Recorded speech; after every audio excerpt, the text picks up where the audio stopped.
इस वीडियो में हम लोग बात करेंगे कि मराठा साम्राज्य का उदय कैसे हुआ था। मराठा साम्राज्य जो था उसका उदय कैसे हुआ था। तो वेरी कंप्लीट बात है कि अगर आपको बताया जाए कि मराठा कौन थे तो आप बता सकते हैं। अगर आप पूछा जाए कि शिवाजी कौन थे तो आप ये बता सकते हैं कि शिवाजी कौन थे।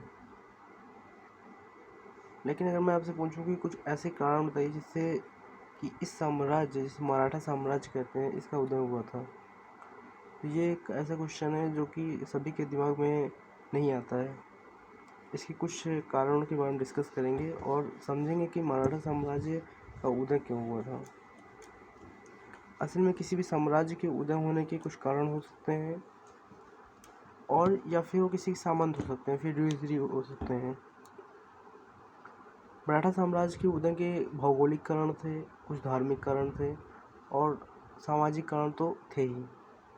हम लोग इस वीडियो में देखेंगे इन तीनों ही कारणों के बारे में कि कौन से इन तीनों कारणों ने कैसे प्रभावित किया मराठा साम्राज्य को बनने में। महाराष्ट्र के प्रदेश में अगर आप महाराष्ट्र को देखते हो तो महाराष्ट्र में 3 भौगोलिक प्रदेश हैं उस टाइम पर और अभी भी। अगर हम उन तीनों प्रदेशों को देखते हैं तो वे हैं सिंपली, एक है कोंकण, दूसरा है मालव और तीसरे को देश कहते हैं। जी हाँ, ये तीनों प्रदेश हैं। देश भी एक प्रदेश का नाम है। वहाँ पर ये क्षेत्र हैं, कोंकण, मालव और देश। अब यहाँ पर कुछ ऐसी स्थितियाँ हैं जिन्होंने मराठों के उत्थान में मदद की। क्यों? क्योंकि उस समय आपको पता है कि उसमें मुग़ल साम्राज्य था। मुग़ल साम्राज्य एक ऐसा साम्राज्य था जो पूरे देश में था। उस समय मुग़ल साम्राज्य ऐसा साम्राज्य था जो पूरे देश में था, उसको ऐसा कोई नहीं जो टक्कर दे सकता था। इट्स इम्पॉर्टेंट कि आपको समझना चाहिए कि आप तभी कोई शक्ति को उठा सकते हो जब आपके पास एक स्थिति हो। अगर आपने देखा है कोई भी साम्राज्य बना है तो या तो सेंटर कमज़ोर हो गया है या तो सेंटर से बहुत दूर हो गए हो। मुग़ल साम्राज्य का जब विघटन हुआ था और छोटे छोटे अवध हो, चाहे बंगाल हो, चाहे जो भी प्रदेश हुए हैं, उन सभी प्रदेशों के अलग होने के कारण थे क्योंकि वो सेंटर से अपने को आज़ाद करा पाए, क्योंकि उनके पास शक्ति कम बची थी सेंटर पे और कुछ प्रदेश दूर थे।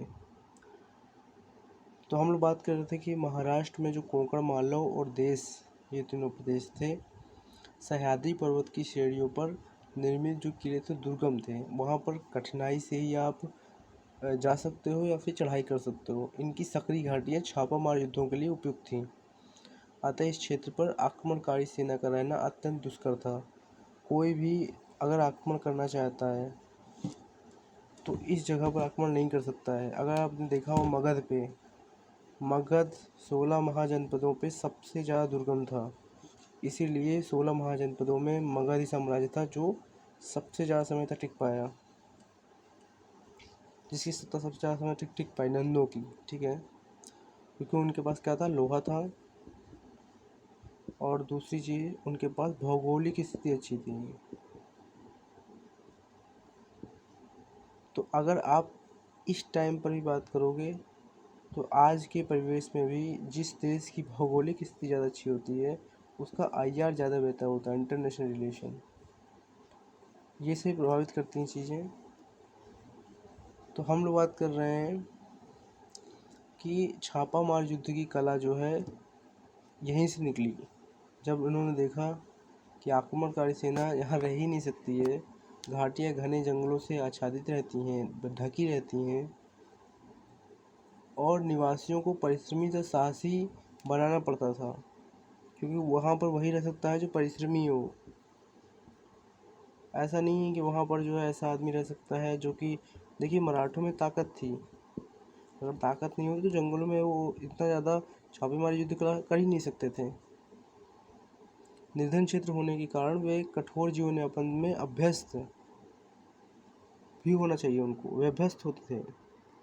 सरलता उनके जीवन का लक्षण था, क्योंकि अगर सरल नहीं होगा वो, तो फूल और पेड़ पौधों की छालें, इन सभी को कभी कभी खाना पड़ता था। तुम्हें कुछ भी खाना पड़ जाएगा या फिर कुछ भी नहीं खाना पड़ेगा। छापामार युद्ध कला जितनी ज़्यादा इंटरेस्टिंग लगती है उतनी कठिन हो सकती है। अगर आप सोचें तो अगर दुश्मन सेना है इधर की तरफ, और अगर आपने अपने पहाड़ों में यहाँ पर छुपे बैठे हैं और दुश्मन सेना ने ब्लॉक कर रखा है आपको हर तरफ से, तो आपको खाना भी नहीं मिल सकता, आपको पानी नहीं मिल सकता, कुछ भी पीने के लिए नहीं मिल सकता। You can not survive, but they survive because they are very powerful mans. दूसरी चीज़ थी, भौगोलिक स्थिति ने मराठों को उत्तम सैनिक बनाया। उनमें एक तरीके की सादगी तो थी, लेकिन उनमें साहस था, स्वाभिमान था। उन्हें छापा मार युद्ध का कौशल और शत्रु को बिल्कुल से एस्टोनिश कर देते थे। उनमें शक्ति थी, क्योंकि वो इतनी तीव्रता से प्रहार करते थे उन घाटियों से कि शत्रु को पीछे हटना पड़ता था। तो ये था भौगोलिक कारण, जिसके कारण आप देखेंगे कि मराठों की उत्पत्ति हुई। ये एक भौगोलिक कारण है, और ये भौगोलिक कारण है। तो दूसरे की बात करते हैं हम लोग धार्मिक कारण की। अगर आप 13th सेंचुरी को देखते हैं तो वहाँ पर महाराष्ट्र में पंढरपुर आंदोलन प्रारंभ हुआ था। इसके प्रारंभिक संत थे ज्ञानेश्वर, हेमाद्री और चक्रधर। तो महाराष्ट्र के निवासियों को धार्मिक जागरण तथा सामाजिक एकता प्रदान करने की बात की गई। उन्हें कहा गया कि यूनिटी में आइए। इससे क्या हुआ कि जो शैव और वैष्णव धर्म थे, इनके मध्य पारस्परिक कटुता को समाप्त किया जाए और रिलीजियस टॉलरिज्म यानी धार्मिक जो सहनशीलता उसको बढ़ाया जाए। इस आंदोलन में कृष्ण के अवतार विठोबा की पूजा पर जोर दिया गया। हम लोग बात कर रहे हैं पंढरपुर आंदोलन की।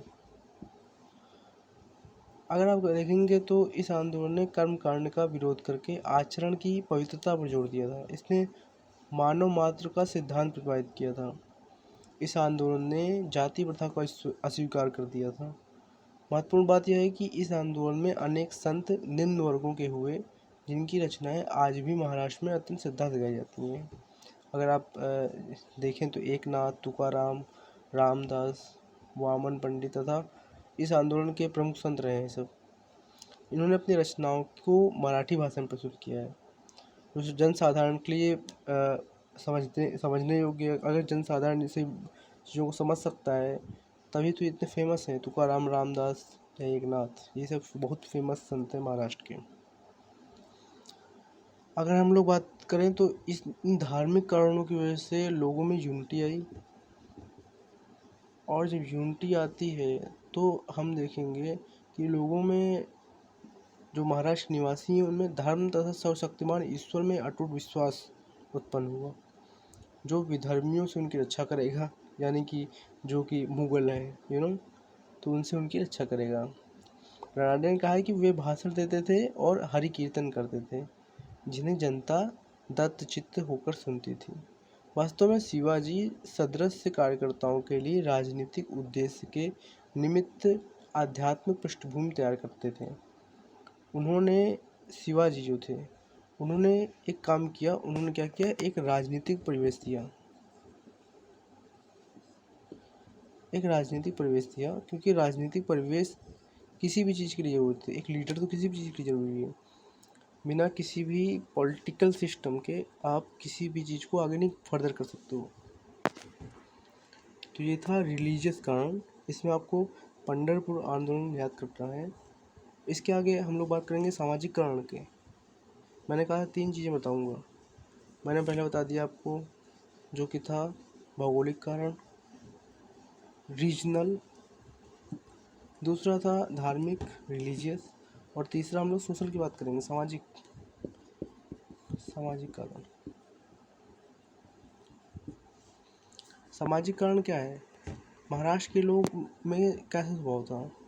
वे स्वाभिमानी थे, वे उदार थे। उनमें एक उनमें एक गुण था कि अपने समाज को बेहतर बनाना है। उनमें एक उदारवादी स्वभाव था और वे रिलीजियस टॉलरेंस को भी जान गए थे। तो उनमें एक यूनिटी थी। तो अगर हम देखेंगे कि इन लोगों में जो भी महाराष्ट्र के लोग थे, इनमें बहुत सारी प्रजातियों का मिश्रण था। ये आर्य, द्रविड़, इन सभी को ये अच्छे से जो है इन सभी से मिल चुके थे। तो इनमें इन सभी चीज़ों के गुण थे और एक्सपीरियंस थे। महाराष्ट्र के ग्रामों में परंपरागत पंचायत प्रणाली चलती थी। अगर आप देखेंगे तो जहाँ पर यूनिटी हो जाती है और उससे क्या होता है, यहाँ पर आप देख रहे हैं पंचायतें बन रही हैं, तो वहाँ पर बातचीत होगी हर विषय पर। अब आपको ज़रूरत नहीं है किसी भी मंत्रिपरिषद की, जिस पर बैठ के आप बड़ी बड़ी बातें करेंगे। अब लोगों ने अपने खुद की मंत्रिपरिषद बना रखी है बाहर। मंत्रिपरिषद का सेंस है कि वो खुद ही कहीं पर मिल के जो है क्या चल रहा है देश में, इससे बातें कर रहे हो। तो इससे क्या होता है, इससे महाराष्ट्र के निवासियों में स्वतंत्रता और एकता की भावना बनी। इन सुशासी संस्थाओं ने महाराष्ट्र में स्वतंत्रता तथा आत्मनिर्भरता की भावना को शक्तिशाली बनाया था। महाराष्ट्र के लोगों का ऐसा विश्वास था कि हम लोग अपनी व्यवस्था खुद ही देख सकते हैं। अगर ऐसा है तो भूमि व्यवस्था रैयतवाड़ी प्रणाली पर आधारित थी। और रैयतवाड़ी प्रणाली, अगर आप पता है, रैयत जो होते थे वो अपनी भूमि पर खुद ही मालिक होते थे। रैयत मतलब किसान। ऐसी स्थिति में जाति प्रथा उत्तर भारत के समान जटिल नहीं थी। अगर आप देखेंगे तो जाति प्रथा उत्तर भारत में बहुत ज़्यादा थी और यहाँ पर उतनी ज़्यादा जाति प्रथा भी नहीं थी। संतों की शिक्षाओं से भी सामाजिक समानता स्थापित हुई थी। धार्मिक, सामाजिक और साहित्यिक सुधार आया था। तो धार्मिक आंदोलन कट्टर ब्राह्मणपंथी नहीं थे, प्रगतिवादी थे। एक ऐसा समाज जहाँ पर इतनी सारी चीज़ें आपको पॉजिटिव दिखती हैं और जहाँ पर जो है वर्ण व्यवस्था जिसे कहते हैं उसका भी बहुत बोलचाल नहीं रह गया। ऐसी स्थिति में मानव प्रेम है, परोपकार है, इन सभी गुणों का भी समर्थन हुआ था। सामाजिक समानता आई थी जो कि सबसे बड़ी चीज़ है। इसके कारण महाराष्ट्र का राष्ट्रीय आंदोलन संभव हो गया था क्योंकि मराठा समाज एकजुट और संगठित हो गया था। तो ऐसे बहुत से कारण हैं जिनके कारण आप देखेंगे कि मराठों का उदय हुआ, जिसमें राजनीतिक कारण भी था, सैनिक कारण भी था और सबसे बड़ी बात तो इन्होंने विजयनगर से प्रेरणा ली थी। विजयनगर को देखा था, विजयनगर किस प्रकार एक अच्छे साम्राज्य के रूप में उभरा। मुग़ल आक्रमण की इन्होंने देखा कि मुग़ल आक्रमण धीरे धीरे कमज़ोर होता जा रहा है और इनको सबसे बड़ी चीज़ तो शिवाजी का व्यक्तित्व मिल गया। तो इस तरीके से कुछ ऐसे कारण थे जो कि आपको पता होना चाहिए कि मराठा साम्राज्य का उदय क्यों हुआ था। तो अगर आपको ये वीडियो थोड़ा सा भी रिलेवेंट लगा है तो आप प्लीज़ इस वीडियो को लाइक कर सकते हैं और चैनल को सब्सक्राइब कर सकते हैं। Thank you.